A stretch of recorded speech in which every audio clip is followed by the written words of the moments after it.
We shall stay with Manchester United at the moment, and so many calls coming in about Kobe Mainoo, and obviously Amorim at the moment, for whatever reason, has decided no, he's not getting started at the moment, and because of that, he's been criticised by the likes of Rio Ferdinand, Paul Scholes, Nicky Butt in recent days over his handling of Mainoo. That performance last night, Sanjay is through to us. Good morning, Sanjay. Was it an inspiring performance to you? 4-4 against Bournemouth?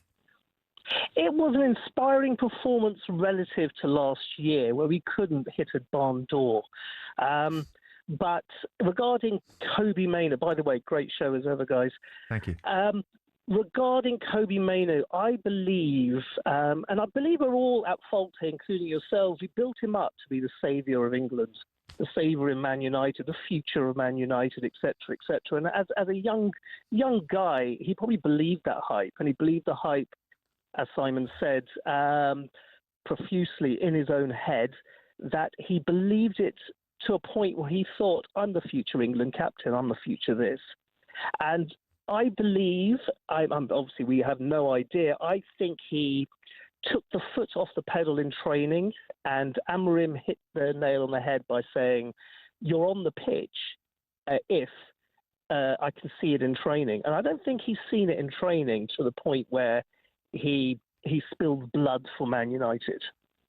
I mean, other managers must have seen it, to be honest, Sanjay. I mean, Gareth Southgate obviously saw something in Kobe Mainoo to stick him in there at the highest possible level. A desperate need to fill the gap that Calvin Phillips left. There wasn't that many players around that could do that particular job. Right. That's what the opportunity is created for Kobe. Sanjay saying people like ourselves are maybe guilty of building them up, are we? I mean, people were saying he's exceptional. Well, I don't think he'd say specifically our show. I think that the media is what he's referring to, and I'm not going to speak for him. Sanjay can speak for himself. There's a propensity in this country to build people up, whether it's because we have this unpalatable desire to knock them down, or because everybody gets carried away with themselves. We did it to Marcus Rashford. Marcus Rashford was a very good player, but he ain't no Mbappe. And so we built him up to a level, to such a point where the poor kid can never operate at that level and then gets judged by it. And all of a sudden, it gets whittled down. So I think Kobe Mainoo was exactly in that position. And maybe he did believe in his own hype. Maybe the locusts around him also believed in his own hype because they felt it was a commercial opportunity for themselves. The bottom line is, my view, and I don't know what Sanjay's is the only reason this kid is not in the team, the gatekeeper is the training field. And if he doesn't apply himself on the training field, the gatekeeper is letting him in the first team. Is that right? Sanjay, do you go with that? I totally agree with that. Whether they had a bit of a hoo-ha between himself and the manager as well, I don't know. Believe his own hype. Brother believes the hype of his brother as well, walking around like a whatever in a t-shirt. Yes. Free Kobe Mainoo. Free Kobe Mainoo. Danny, where are you? Somewhere on terra firma. I'm stood still. I'm not moving. Good man, Danny. What did you make of it? 4-4? So I wouldn't say I was inspired by it. However, I think I was there again last night, and it was actually an enjoyable game. Obviously, we've had a lot of fans complaining about ticket prices recently, and we've said for the United prices, obviously Jim Ratcliffe has had a bit of stick for it. We said, why are we paying this? Well, last night we got a good game. No one can argue really about last night. Yeah. I feel like it would have been. I don't think their first goal would have stood if we'd have had a bit more of an experienced centre-back in. I'm not blaming Heaven at all for that. He's a young kid. He needs to learn. You've seen Mason Mount kind of telling him what to do. I think if we had Billet or maybe even Maguire in, he wouldn't have needed to be told what to do, and that first goal wouldn't have gone in, and it would have still been a good game. And what about Kobe Mainoo? A lot of chat about him. Where's your head with him at the moment then? Do you want to see more of him, Danny? What's your take? So I'd like to see more of him, just because of the fact that obviously Manchester United are famous for bringing kids through and making them work. But I feel like what his brother did yesterday is probably going to have the opposite effect, just my opinion. But what did his brother expect yesterday? For Amorim to be like, oh my God, there's somebody in the crowd with a t-shirt on, let's change everything and get him on. To be honest, I think Amorim's going to make a bit of an example of him now and say, do you know what, I'm not going to start you. And then the picture that was put on last night, and then you had people like Garnacho liking it. I just think that says it all about those type of players. And it is always, unfortunately, the kids.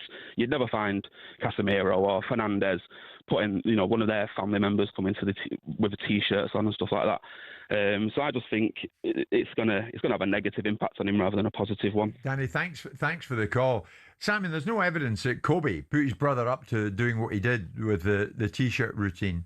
But I mean, should a player be held accountable because of what his family does? Well, I'm assuming that the reasons why his half-witted half-brother seems to think that he needs to be freed, like, Nelson Mandela from some terrible camp, is because his half-brother's been complaining and suggesting that my treatment has been terrible, because I don't think he just manifested this himself. Yeah. I don't know, look, I mean, what do you say to it? It's not really a grown-up conversation, is it? You've got a kid that's not playing for reasons that clearly must be because of his own performance, and all of a sudden, the thing is that United are going better.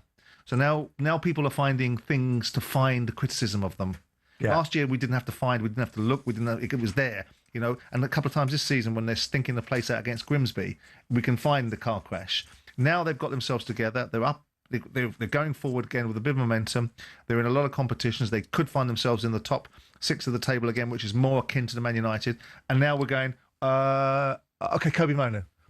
Right, well, so what, he's not playing?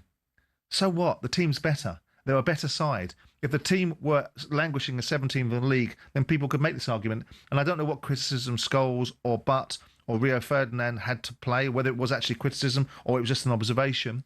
But at the end of the day, are United better than they were? Yes. Does it then matter that Kobe, whatever isn't there or whatever you haven't got is a conversation to either diminish or to say that's the reasons why we're not doing as well as we could do?